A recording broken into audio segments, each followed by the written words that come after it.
La spiritualité dans le Grouka, une présence discrète mais potomitan. Parler de la spiritualité dans le Grouka consiste à explorer une dimension souvent peu visible, mais profondément ancrée dans cette pratique culturelle guadeloupéenne. Si le Grouka est généralement abordé sous l'angle de la musique, de la danse ou du patrimoine, il est aussi un espace où s'exprime une quête de sens, une recherche de relations, de transformation et d'élévation. Cette spiritualité ne relève pas nécessairement d'une religion instituée. Elle s'incarne dans une manière de vivre le rapport à soi, le rapport aux autres, le rapport aux ancêtres, le rapport à la nature, au monde, à son pays, à toutes les relations que nous pouvons nouer avec nos compatriotes ou autres.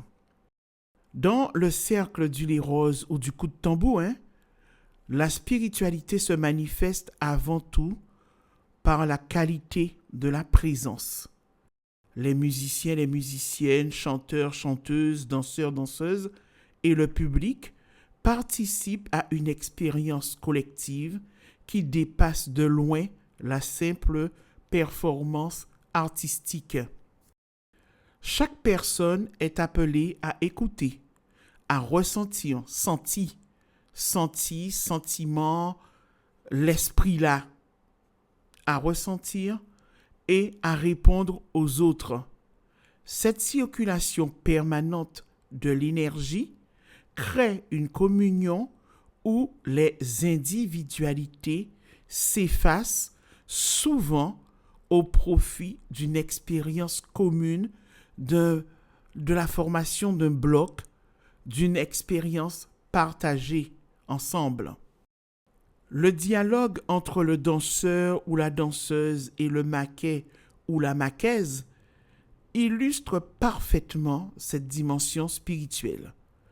Aucun échange n'est entièrement prévisible, ni pour l'un ni pour l'autre. L'improvisation et les énergies qui vont circuler exigent une écoute profonde, une confiance mutuelle et surtout une très grande disponibilité intérieure. Le corps devient un langage qui exprime des émotions, des souvenirs et parfois des réalités très difficiles à verbaliser. La danse ne cherche pas seulement à séduire le regard, elle traduit une vérité intime, profondément intime souvent, ou un très grand feu intérieur. La spiritualité dans le Grouka s'exprime également dans le rapport à la mémoire. Les gestes, les rythmes et les chants portent la trace des générations qui ont transmis cette pratique malgré l'esclavage, la colonisation et les multiples formes de domination culturelle. Chaque prestation rappelle que le Grouka est aussi un héritage vivant, sans qu'il soit nécessaire d'adhérer à une croyance particulière. Beaucoup ressentent la présence symbolique des ancêtres proches et lointains à travers cette continuité de la transmission. Cette spiritualité repose également sur des valeurs, le respect du cercle, l'humilité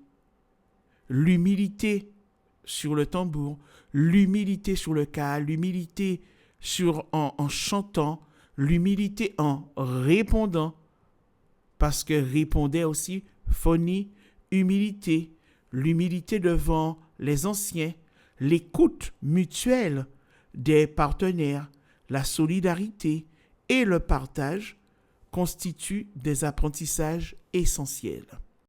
Ces valeurs ne sont pas imposées par un texte sacré. Elles se construisent dans l'expérience de la pratique elle-même.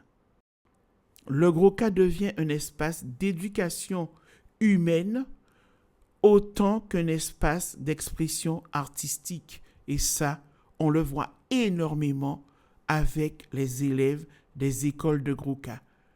Toutes, on sent qu'il y a une éducation qui se fait dans les écoles de gros cas. Et nous, Dieu merci.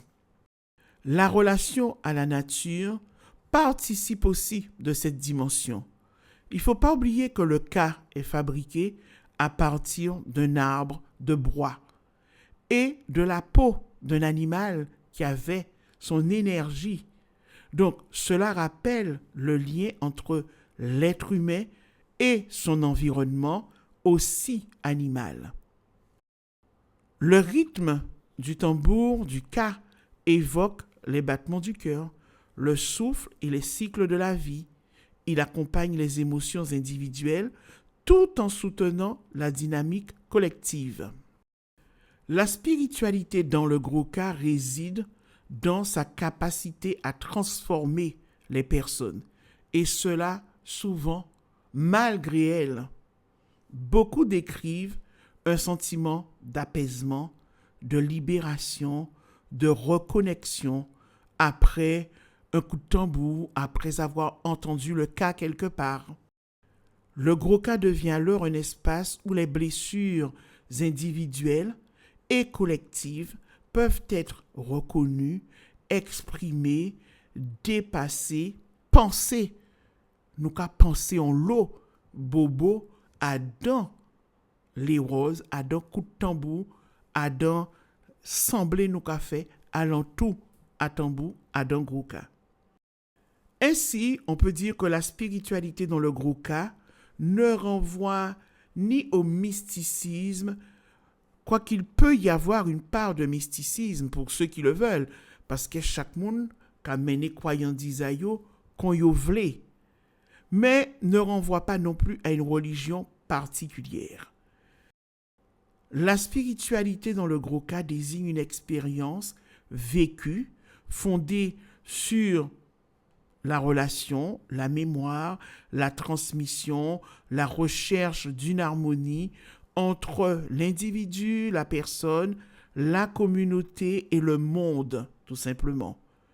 C'est cette profondeur invisible qui contribue à faire du gros cas bien davantage qu'une expression artistique, à savoir une véritable expérience spirituelle. Et on peut dire que la spiritualité dans le gros cas, peut se vivre à tout moment, à travers n'importe quel rassemblement, du moment que les énergies sont là et que les personnes sont préparées.